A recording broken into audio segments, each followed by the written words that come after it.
में कोई सवाल हो तो उसको पूछा जा सकता है। रब्बि इश्रह ली सदरी वयस्सिर अमरी वहलुल उक़दतम मिन लिसानी यफ़क़हू क़ौली अम्मा बाद।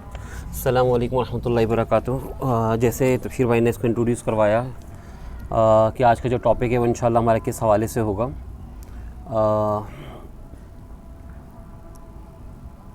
अल्लाह सुब्हानहू व तआला कुरान शरीफ में फरमाते हैं इन्ना दीना इंदल्लाहिल इस्लाम। एक और जगह अल्लाह सुब्हानहू व तआला ने इरशाद फरमाया इन्नल्लाह अश्तरा मिनल मुमिनीना अनफुसहुम व अम्वालहुम बिअन्ना लहुमुल जन्नह। सदक़ल्लाहुल अज़ीम।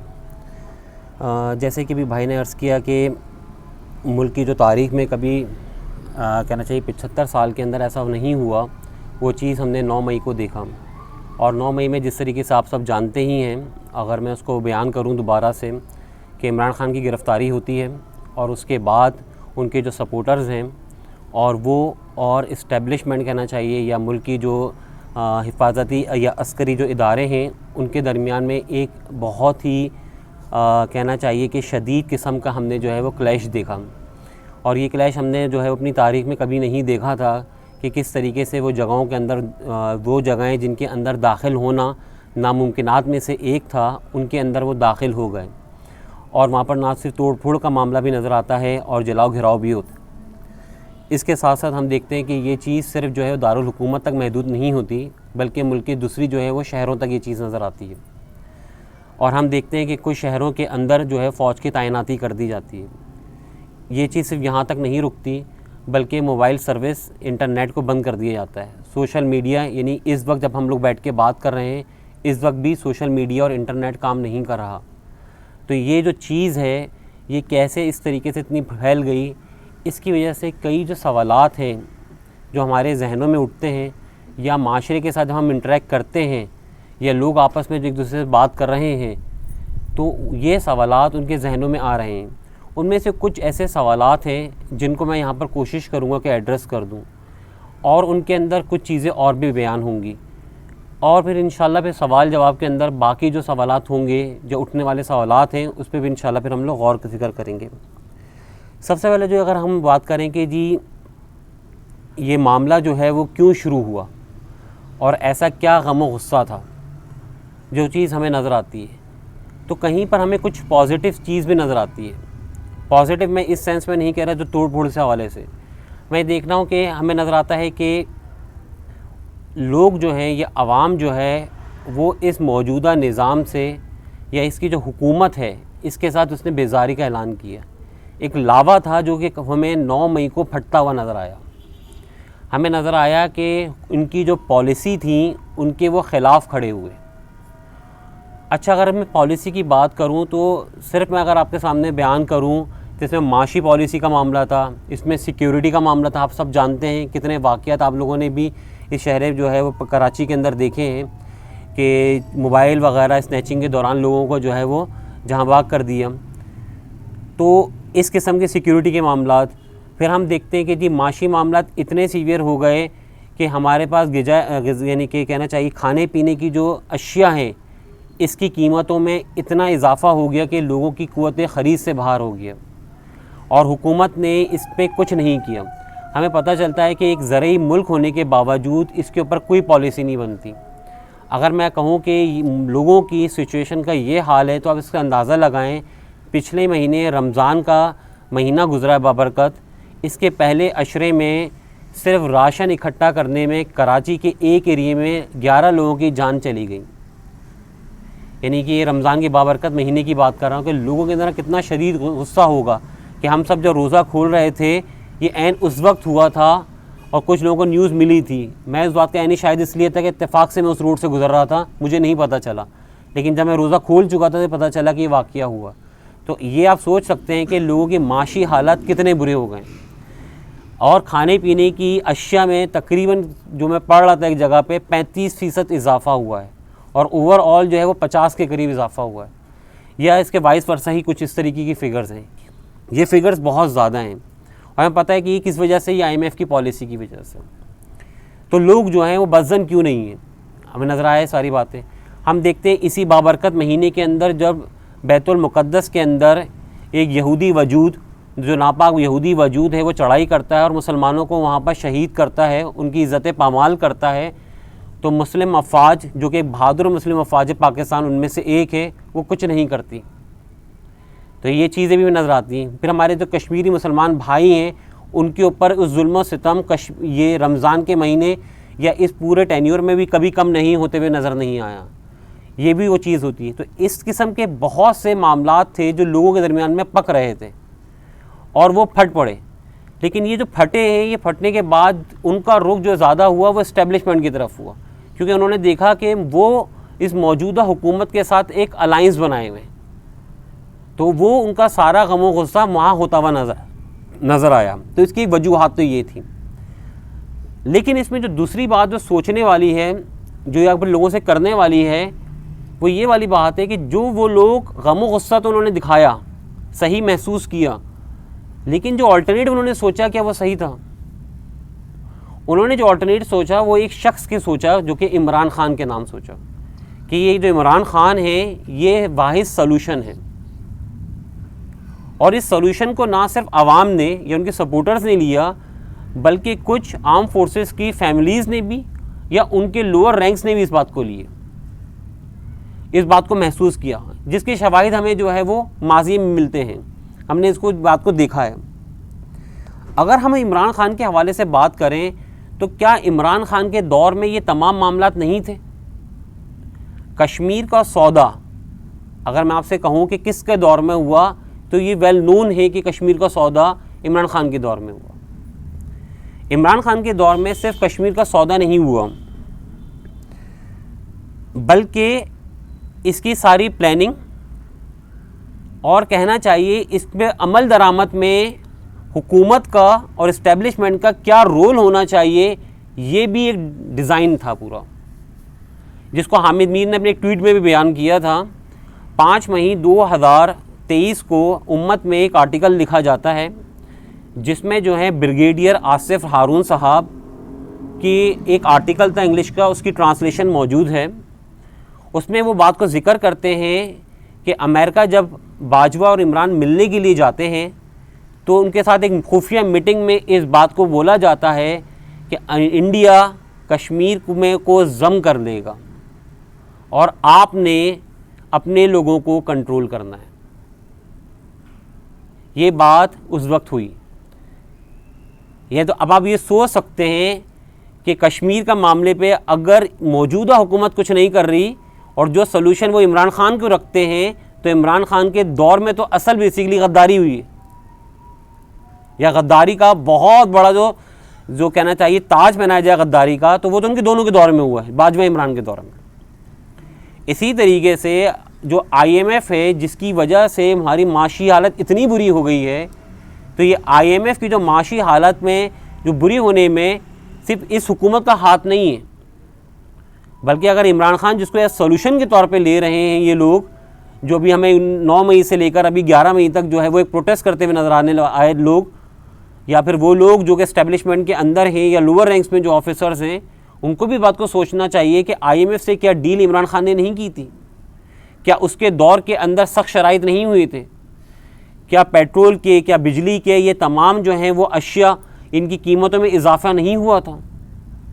तो ये तमाम चीज़ें जो हैं शवाहिद हैं कि चाहे वो हो या ये हो, इससे कोई फ़र्क नहीं पड़ता। जहाँ तक बात की जाए करप्शन की, तो करप्शन को अगर उठा के देखा जाए तो चाहे एक इनकॉम्पिटेंट किस्म की गवर्नेंस हो, जब इस हुकूमत में नज़र आ रही है कि यहाँ कचरा पड़ा हुआ नज़र नहीं आ रहा, तो इमरान खान के दौर में भी एक ऐसे ही था। यानी उस्मान बुज़दार जो है वो एक नाहिल किस्म का हुक्मरान था पंजाब का, वो नज़र आता है। क्या यहाँ पर एक अलायंस नहीं बना हुआ था पीपल्स पार्टी के साथ और यहाँ पर हुकूमत में शामिल नहीं थे? हमें वो चीज़ नज़र आती है। इसी तरीके से हम देखते हैं करप्शन के अंदर जो भी अब्दुल कादिर जो कि अल कादिर जो है वो ट्रस्ट की जो है वो करप्शन का मामला चल रहा था। करीब की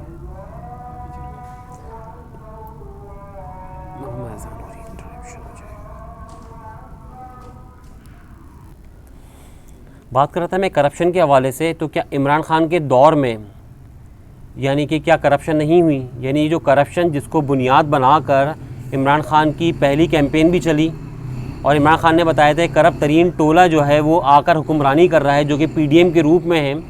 तो क्या हम नहीं देखते कि इमरान ख़ान के ऊपर और इसकी टीम के ऊपर करप्शन के चार्जेस नहीं थे?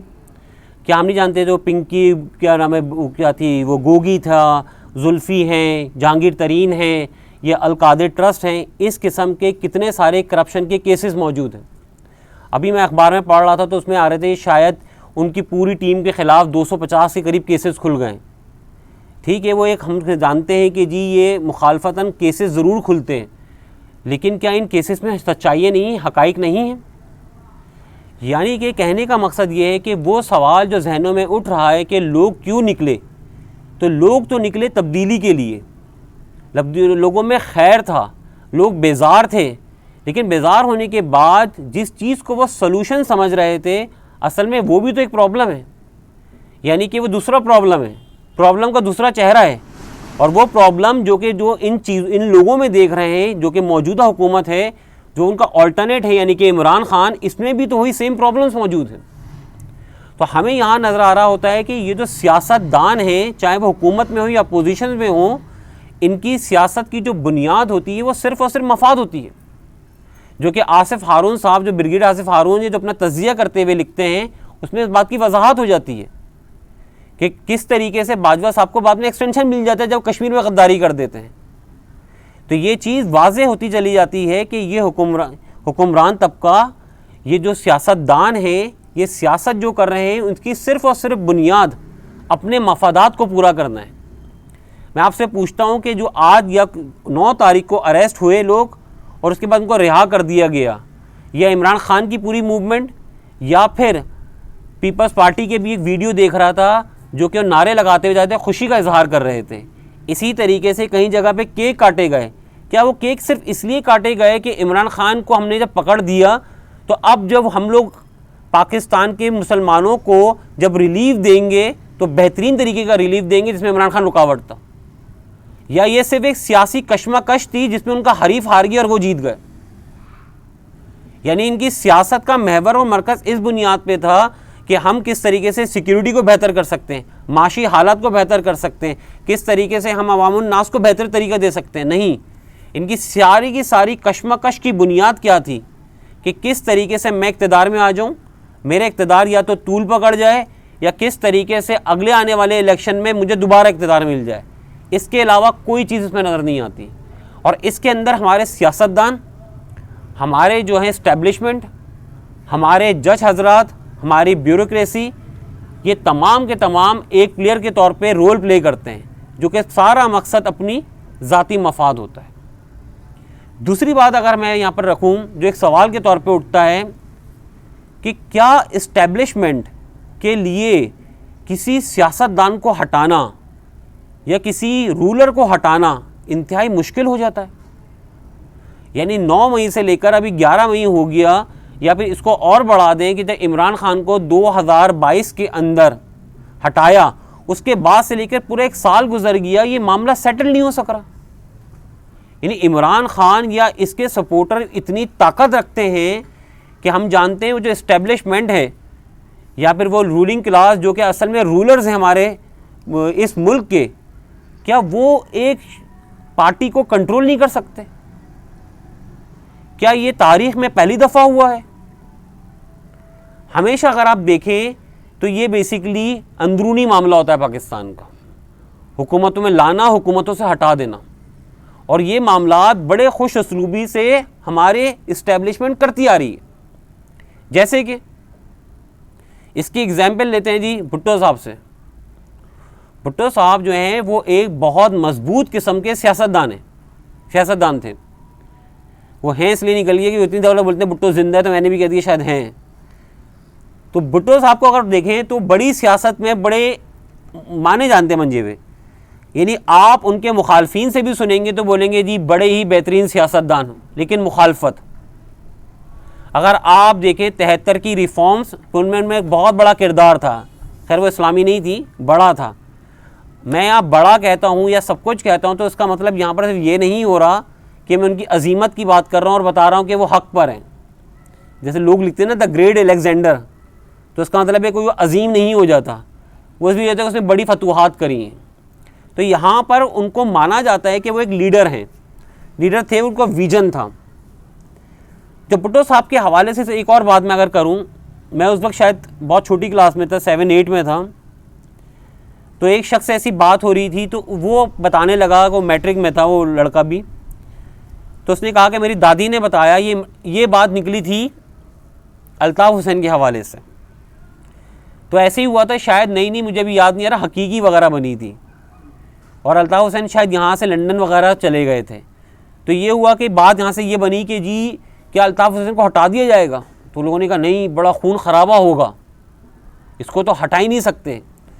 तो ये बातें जब घरों में होती थी, उसने अपनी ज़ईं दादी से बोल दिया। तो उसकी दादी ने कहा बेटा जो ये था भुट्टो, ये बहुत मजबूत लीडर था, हम समझते थे भुट्टो को जिस दिन हटाएंगे तो पूरा पाकिस्तान जल जाएगा। कहने लगे पता भी नहीं चला, भुट्टो को फांसी पे चढ़ा दिया। तो जब मौका आएगा तो इस्टेब्लिशमेंट जो है वो अल्ताफ़ हुसैन को भी ऐसी हटा देगी। तो ये वाला मामला अगर आप देखें तो पता चलता है आपको भुट्टो को किस तरीके से इस्टेब्लिशमेंट ने साइड लाइन कर दिया था। क्या इतना हंगामा हुआ था, आप हिस्ट्री आके खंगालें, कुछ नहीं मिलता। दूसरी अगर आपको केस स्टडी के तौर पे देखना है तो आप उठाकर देखें किसे, नवाज शरीफ को। नवाज शरीफ जब दूसरी दफ़ा इक़्तिदार में आया था 2/3 मेजॉरिटी थी। 2/3 मेजॉरिटी का मतलब पता है आपको? इमरान खान भी जब इक़्तिदार में था ना, सिंगल मेजॉरिटी भी नहीं थी। सिंगल मेजॉरिटी का मतलब ये होता है कि अगर कोई कानून पास करना है ना, तो इमरान खान अकेला, उसकी जमात कानून भी नहीं पास कर सकती थी। यानी इतनी कमज़ोर थी कि वो कानून भी नहीं बना सकती थी, वो बिल भी मंजूर नहीं कर सकती थी, कौन सा, यानी बजट भी मंजूर नहीं कर सकती थी। यानी सिंगल मेजॉरिटी भी नहीं थी उसके पास। और नवाज शरीफ के पास 2/3 मेजॉरिटी थी जब वो सेकंड टाइम आया था। और 2/3 मेजॉरिटी का मतलब है कि वो ना सिर्फ कानून बना सकती है, बल्कि वो आइन में भी तरमीम कर सकती है। आइन जो कि किसी के लिए कुरान से भी ऊपर है, इंशाल्लाह आखिरी पॉइंट में इसको डिस्कस करेंगे। तो वो आइन के अंदर भी तरमीम कर सकती है। जो आइन पाकिस्तान मुक़द्दस तरीन चीज़ है, वो इतनी ताकत रखता था कि वो किसी भी इदारे की इख्तियारात को कम ज़्यादा कर सकता था। इतनी ताकत पाकिस्तान में 75 साल में किसी वज़ीर आज़म को नहीं मिली जितने नवाज शरीफ को उस वक्त थी। और जब उसको हटाया गया था तो क्या हुआ था, 12 से 16 घंटे के अंदर मुल्क के हालात कंट्रोल थे। और 10 साल 12 साल तक हुकूमत करी परवेज़ मुशर्रफ ने, कुछ नहीं हुआ, बल्कि ज़्यादा ही करी उससे हुकूमत। कहने का क्या मकसद है? तो ऐसा हिस्ट्री में पहले नहीं हुआ। तो ये क्या मामला हमें नज़र आता है कि एक इमरान खान को हटाने पे 1 साल हो गया, मामले सेट नहीं हो रहे। और वहाँ पर इतने ताकतवर तरीन लोगों को, उनकी पार्टियाँ मजबूत थीं, उनको हटा दिए, मामला सेट हो गए। 10-10 साल तक हुकूमतें सेट चलती चली गई, या 1 साल हुकूमत जो है सेट नहीं होकर दे रही, मामला सेटल नहीं होकर दे रहा। ये मामला तो इंटरनल होता है हुकूमतों को तब्दील करने का, लेकिन इसका ताल्लुक जो है ना वो इंटरनेशनल पॉलिसीज़ से जुड़ा हुआ होता है। ये जो दोनों वाक़यात थे, उस वक्त अमेरिका की पॉलिसी ये थी कि पाकिस्तान एक मजबूत रियासत बने, स्टेबल रहे, क्योंकि वो नहीं चाहता किसी भी लिहाज से पाकिस्तान कमज़ोर रहे। तो हम क्या देखते हैं कि पाकिस्तान के अंदर जब भी हुकूमतें बदली जाती थीं तो मेक श्योर किया जाता था ये जो तुम इंटरनल जो भी मामला कर रहे हो ये सेटल्ड हो जाना चाहिए विद इन 24 आवर्स, और ऐसे ही सेटल्ड हो जाता था। अभी पॉलिसी आपकी चेंज हो गई है। अभी पॉलिसी ये है कि पाकिस्तान को एक वीक नेशन बनाना है, एक ऐसी रियासत होनी है जो कि कमज़ोर रियासत हो। क्यों कमज़ोर रियासत हो? क्योंकि बेसिकली कंटेनमेंट ऑफ चाइना का मामला चल रहा है। चाइना को किस तरीके से पकड़ा जाए, चाइना को पकड़ने के लिए एक बड़ी ताकत को बड़ा करना है जो कि इंडिया है। इंडिया अगर पाकिस्तान के साथ 1-to-1 जंग में लगा रहेगा तो कभी भी बड़ा नहीं हो सकता। तो मैं अगर आपसे कहूँ बोर्ड पे खिंची हुई 2 लकीरों में से एक को बगैर बड़ा किए कैसे छोटा कर दूं या बड़ा कर दूं, यानी 2 लकीरें बराबर की हैं, मैं इन 2 लकीरों में से एक को बड़ा दूसरे को छोटा कैसे कर दूं, और मैंने बड़ा किसी को नहीं करना, तो मैं क्या करूँगा, दूसरे को छोटा कर दूंगा, मिटा दूंगा। सेम मामला पाकिस्तान के साथ चल रहा है। आप 2012-13 या 14-15 पे उठा के देखें, मिसाइल टेक्नोलॉजी में हम लोग बराबर चलते थे। वो एक धमाका करता था, हम दूसरा धमाका करते थे। हमने इस पर पूरी एक रिपोर्ट आई हुई है, वो कभी आप लोग पढ़िएगा इंडिपेंडेंट पाकिस्तान के ऊपर, कि किस तरीके से ग्रेजुअली हम मिसाइल टेक्नोलॉजी में अपने आप को पीछे करते चले गए। ये प्लान था और हमने कुछ नहीं किया। इसी तरीके से जब इंडिया ने अपनी ताकत को बढ़ाने के लिए उसको S-400 शील्ड मिसाइल लिया गया, जो कि एंटी बेसिकली मिसाइल सिस्टम है, और जब वो लिया जाता है तो उस पर पाबंदी नहीं लगती। अब आप सोचें, ये लिया कब था? ये यूक्रेन की और रशिया की जंग चल रही है, जिससे रशिया से तमाम लोग नाराज़ हैं, और इंडिया रशिया से ये मिसाइल ख़रीद लेता है, टेक्नोलॉजी ख़रीद लेता है S-400। तो इंडिया पे तो फ़ौरन पाबंदी लगनी चाहिए। रशिया के साथ डील कर रहा है, नहीं लगती। इंडिया को इजाज़त मिलती है, कांग्रेस अप्रूव करती है। कांग्रेस बेसिकली पार्लियामेंट है अमेरिका की, वो अप्रूव करती है। तो आपको पता चलता है किस तरीके से अभी क्या है, अमेरिका का इस खत्ते के लिए एक प्लान है, और वो प्लान ये है कि इंडिया को मजबूत करना है और पाकिस्तान कमज़ोर होगा। कैसे कमज़ोर होगा? जब आप अपना मशरिकी बॉर्डर पे फोकस हटाकर आप अपना सारा फोकस कहाँ करेंगे? इंटरनल मामलात के अंदर। तो बेसिकली ये वो पॉलिसी का हिस्सा है। जब भी आप देख लें कि आपके जो हम लोगों ने लास्ट दर्स भी किया था क्रिएटिव क्योस के ऊपर, वो मामला सेटल ही नहीं होके दे रहे। कोई एक मसला आप बताएं कि जो सेट किया जा रहा हो, यानी ये मसला जिसको अरेस्ट किया था तो शायद उसको सज़ा देके सेट कर देते, लेकिन आज पे रिहाई हो गई। किसी भी लिहाज से हमारे मामलात को सेट नहीं किया जाएगा। तो ये बेसिकली जो है, ये सबसे बड़ा एक इशू ये चलता जा रहा है, इसको समझना ज़रूरी है। अच्छा, यहां सिर्फ हम लोग बैठे हुए लोग इस बात को समझ रहे हैं क्या? एक वीलॉग में देख रहा था, कर्नल वो थे, शहराज थे, मैं इनको दोबारा से रीचेक नहीं कर सका, नेट बड़ा इशू कर रहा था। कर्नल शहराज थे, वो इस बात को कहते हैं, जब ये वाक़या हुआ 9 मई को, तो 9 मई को वीलॉग उन्होंने रिकॉर्ड करवाया और उस पर उन्होंने खदशात का इजहार किया।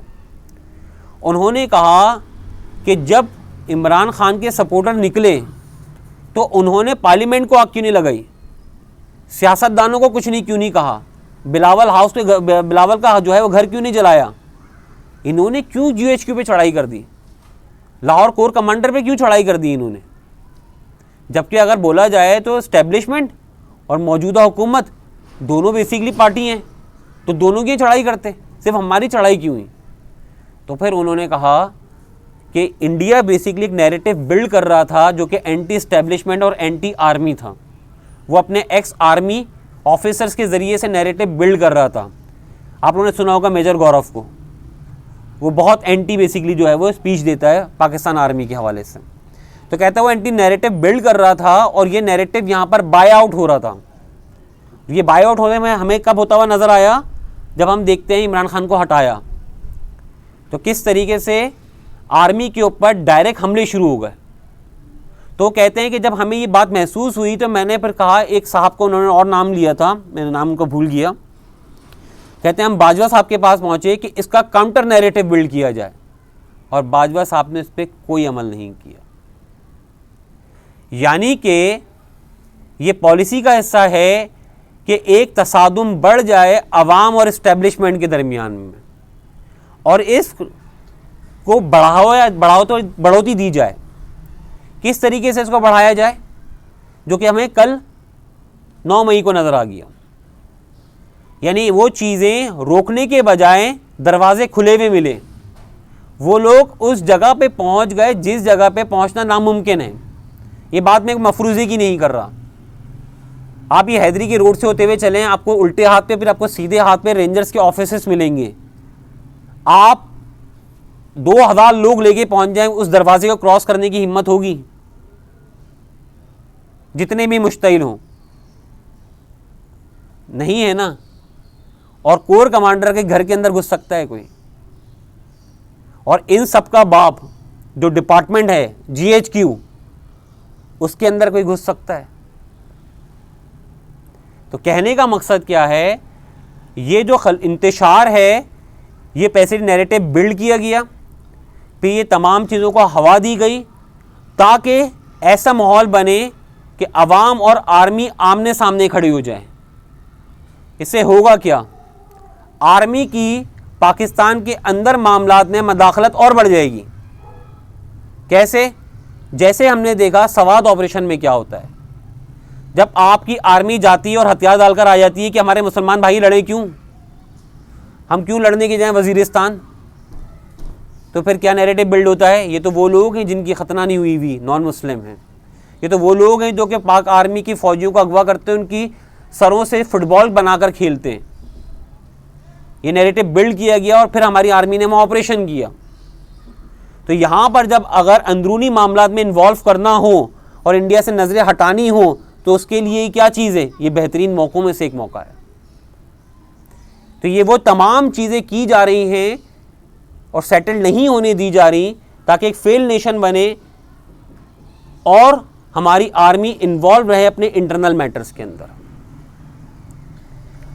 यहाँ तक कि आपका और मेरा ये हाल हो गया कि हम जो है कभी रैंकिंग में देखते हैं तो 7वीं 8वीं या 4वीं 5वीं रैंक में आने वाली एक आर्मी ज़राई मुल्क होने के बावजूद ये मुल्क इतना कमज़ोर और इतना मोहताज हो गया कि $1 अरब उसको देने के लिए कोई तैयार नहीं है।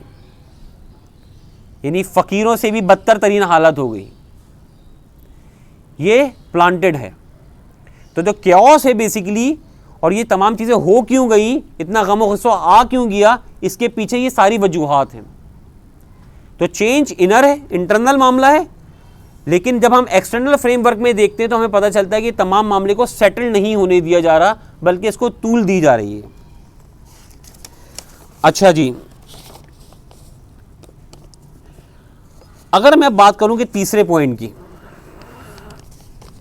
कुछ लोगों से अगर आप बात करें तो वो क्या कहेंगे इन तमाम मामलात को, हालात को देखकर उनके जहन में सवाल आएगा, चलें अभी तो रिहा हो गया, लेकिन अगर नहीं होता तो क्या इसको नाहिल करार दे देंगे?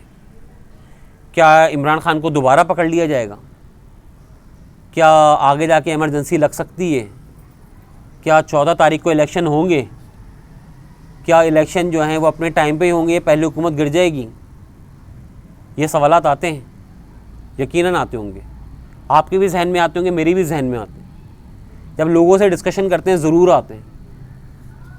अगर मैं आपसे कहूँ कि ये तमाम सवालात बिल्कुल बेकार हैं,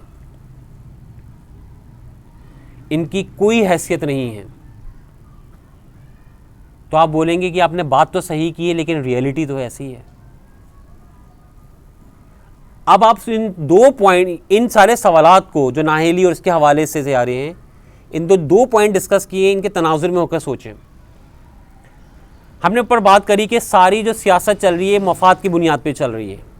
हमने बात की कि एक ऐसा सिस्टम डिज़ाइन हुआ है जिसमें जो है बैरूनी मुल्क आपके इंटरनल मामलात में मदाखलत करता है और आप उनकी पॉलिसी के तहत चल रहे होते हैं। तो अब आप सोचें कि नाहेली हो जाना, इलेक्शन हो जाना, इमरजेंसी लग जाना, इसका बरी हो जाना, 90 दिन में हो जाना, उसके बाद हो जाना, फलां पार्टी आ जाना, इससे फ़र्क क्या पड़ जाएगा?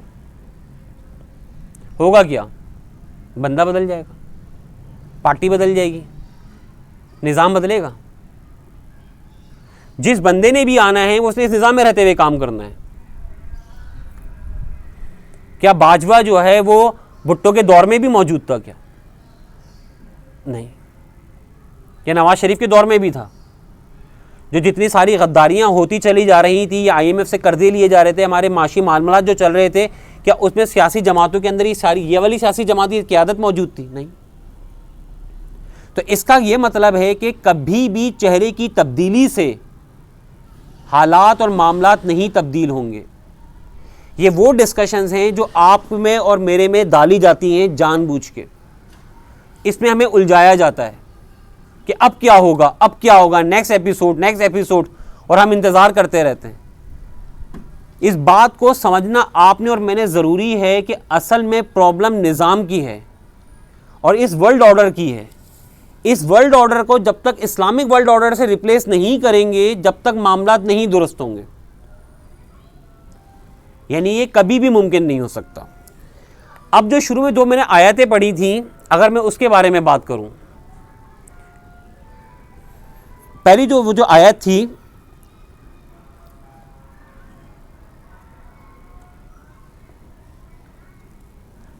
उसके अंदर अल्लाह सुब्हानहू व तआला फरमाते हैं, बेशक अल्लाह के नज़दीक दीन इस्लाम ही है, यानी कि अल्लाह के नज़दीक दीन इस्लाम ही है। यहाँ पर ही के ऊपर जोर आ रहा है। दूसरा अल्लाह सुब्हानहू व तआला इरशाद जो फरमाते हैं सूरह तौबा में 111 आयत में, बिलाशुबा अल्लाह ने मोमिनों से इनकी जानें और इनका माल भी ख़रीद लिया, और किस एवज़? जन्नत के एवज़। अब आप ज़रा सोचें, एक मुसलमान को ये बता दिया कि तुम्हारा जो दीन है ना वो सिर्फ़ इस्लाम ही है, और तुमने जो अपनी सारी एफ़र्ट लगानी है, यानी अपनी जान और अपना जो माल लगाना है, वो सिर्फ़ और सिर्फ लगाना है इस्लाम के लिए, अल्लाह की रज़ा के लिए। और बदले में क्या मिलेगा? अल्लाह ताला कहते हैं जन्नत। एक बेहतरीन तरीके का सौदा। ये बात मैं बेसिकली कर क्यों रहा हूँ कि जब दीन इस्लाम है तो फिर इस्लाम ही क्राइटेरिया बनना चाहिए एक्शन का, जिसे हम लोग जो है वो एक आसान फ़िक़्ह की ज़बान में शरअ अदल्ला कहते हैं। मैं आपसे बोलूँ कि शरअ अदल्ला क्या है, जिसकी बुनियाद पे एक मुसलमान ज़िंदगी गुजारता है। हम सबको पता है कुरान, सुन्ना, इजमा सहाबा और क़यास। लेकिन अगर मैं आपसे बात करूँ कि क्या इनका ज़िक्र मौजूदा जो हालात अभी चल रहे हैं इसमें कभी आपने सुना है, तो आप बोलेंगे बिल्कुल भी नहीं सुना। आपने क्या सुना है? आइन की बालादस्ती, पार्लियामेंट की बालादस्ती, जजेस की एहतराम, उनकी इज़्ज़त का तहफ़्फ़ुज़, तौहीन जज, तौहीन पार्लियामेंट, तौहीन फ़ौज। ये तमाम चीज़ें जो इज़्ज़त के मेयारात बने हुए हैं वो बेसिकली आपके शरई अदल्ला बनते चले जा रहे हैं। ये बात मैं ऐसे ही नहीं कह रहा। शरई अदल्ला किस बुनियाद पे बन रहे हैं? यानी हम लोगों ने अपनी ज़िंदगी का रेफरेंस पॉइंट बना दिया। क्या आप लोग पिछले 2 महीने से डिस्कशन नहीं सुन रहे कि 90 दिन में इलेक्शन होने चाहिए क्योंकि आइन ये कहता है, और सारी बहस इसी बुनियाद के ऊपर है। ये चीज़ आप में और मुझ में पेवस्ट हो गई है कि इलेक्शन होने चाहिए, और सारे वकला, सारी पॉलिटिकल पार्टीज़ और यहाँ तक कि वो मजहबी रहनुमा जो इस्लाम की खिदमत में लगे हुए हैं वो भी अपनी एक PR इशू कर देते हैं इस बार में कि जी इलेक्शन को जल्द से जल्द होना चाहिए, जो कि इलेक्शन से कोई ताल्लुक़ नहीं रखते। ये है बेसिकली रेफरेंस बनाना किसको? आईने पाकिस्तान को। यानी कि ये कितना बड़ा जुर्म हो रहा है। मैंने आपके सामने बताया कि शरअ अदल्ला कुरान, सुन्ना, इजमा सहाबा, क़यास हैं। हमें वाज़े तौर से इजमा सहाबा से पता चलता है कि 3 दिन से ज़्यादा मुसलमान बग़ैर बैत के ज़िंदगी नहीं गुजार सकते। आज 100 साल हो गए हम बग़ैर खलीफा के ज़िंदगी गुजार रहे हैं। कहीं ये डिस्कशन आपने सुनी? कहीं ये क्राइटेरिया बना कि कैसे मुमकिन हो सकता है कि 50 से ज़्यादा इस्लामी ममालिक मौजूद हैं और हमने खलीफा के बग़ैर अपनी ज़िंदगी गुजारते चले जा रहे हैं? 100 साल गुजर गए इस मामले को। इस पर तो जल्दी करनी चाहिए, सुबह इसको जो है इस मामले को निपटा देना चाहिए, बल्कि रात में तय कर देना चाहिए। तो इस क्या हुआ? शरई अदल्ला हमारे बदल गए। ये चीज़ रेफरेंस नहीं बन रही इस्लाम। दूसरी बात ये कि इस्लाम के ऊपर जो कॉन्फिडेंस है उसको बिल्ड करने की ज़रूरत है। यानी कि वो लोग जो अवाम तकाजा करते हैं कि एक ऐसी क़यादत आएगी जो इंटरनेशनल वर्ल्ड ऑर्डर बदल देगी, अमेरिका को कहेगी एब्सोल्युटली नॉट, उसकी पॉलिसीज़ को मना कर देगी, एक खुद मुख्तार रियासत बन जाएगी, वो काम कभी भी इस निज़ाम में रहते हुए नहीं हो सकता। वो सिर्फ और सिर्फ इस्लाम में हो सकता है। ये कॉन्फिडेंस देना ज़रूरी है अवाम उन्नास को। ये कॉन्फिडेंस उन लोगों को देना ज़रूरी है जो इक़्तिदार में हैं और जो किंग मेकर्स हैं, जो कि लोगों को लेकर आते हैं और उनको उतार देते हैं। उनको भी ये देना ज़रूरी है। अगर ये तुम चाहते हो कि कोई नैरेटिव बिल्ड करना, सही नैरेटिव बिल्ड करना चाहते हो, तुम ये चाहते हो कि तुम्हारे ऊपर के हुक्मरान गद्दारियाँ ना करें। कश्मीर, वो शायरक लिखते हैं बेसिकली अपने आर्टिकल में कि तुम्हारी शायरक से जो है वो गद्दारी ना करें, तो तुम्हें इसके लिए ज़रूरी है कि तुम्हें खुद मुख्तार इस्लामी पॉलिसी अपनानी पड़ेगी, वो खिलाफत के अलावा कुछ नहीं होगी। इसके ऊपर कॉन्फिडेंस देने की ज़रूरत है। तो ये जो 3 सवाल थे, इसको एड्रेस करने का बुनियादी मकसद ये था कि जो डिस्कशन है उसको अगर हम सही तरीके से समझें और लोगों को तक लेकर जाएं ताकि वो इस्लाम को समझें, इस बात को समझें कि मौजूदा सियासत से मफाद की हो रही है, तब्दीली किसी शख्स से नहीं आती, तब्दीली निज़ाम के बदलने से आती है। मौजूदा में निज़ाम में रहते हुए कभी भी हम इंडिपेंडेंट नहीं हो सकते, खुद मुख्तार नहीं हो सकते, वर्ल्ड ऑर्डर को चैलेंज नहीं कर सकते। बहुत अल्हम्दुलिल्लाह।